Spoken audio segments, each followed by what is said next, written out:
So we're going to now go over this problem and work together on how to solve it. So in this problem we're told we have a beaker containing 1 mole of an ice water mixture, and this beaker is placed on a metal block at 283 Kelvin. And we want to calculate the delta S net for the melting of the ice and indicate if this is spontaneous. And we're given some information here. We can see in the information we're given, we're told that the change in entropy for this reaction for water going from a solid to a liquid is 22 joules per Kelvin times mole, and the change in enthalpy for melting water is 6.006 kilojoules per mole. So if we want, we can draw a little schematic of what we have here. Here's our block of ice at 283 Kelvin, and on top of it we have our ice water mixture. So there's my beaker, and I'm going to put some ice in there, right? And so we're basically asking is, does this ice melt? So in these conditions, will the ice melt? And before we even start this problem, we could probably ask ourselves or answer this question and say, will it melt? Well, we're at 283 Kelvin. The freezing point of water, or melting point of water, so freezing point or melting point, the same thing for water, equals 273 Kelvin. So we're above it, so yes, in fact, it should melt. Now what we want to do is confirm that by calculating the delta S net.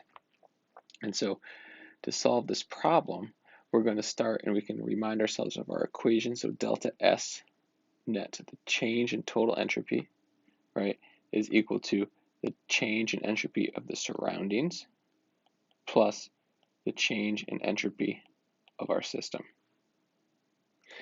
The other thing we can remind ourselves is we can rewrite this change in entropy of the surroundings. Recall that the change in entropy of the surroundings is really negative delta H of the system over our temperature, right? So our equation becomes delta S net equals negative delta H of the system over T plus delta S of the system.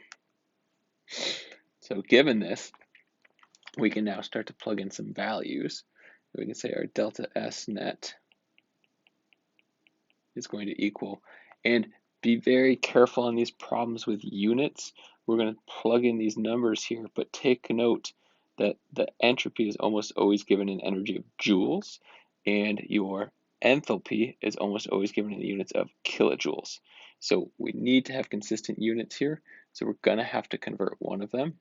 So in this case, I'm going to convert to joules, and we can say that this is going to be negative 6,006 joules per mole divided by our temperature, which in this case is 283 Kelvin.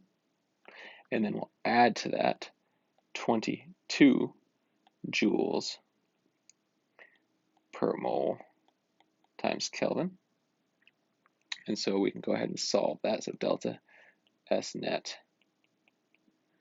is equal to, and if we divide that 6,006 divided by 283,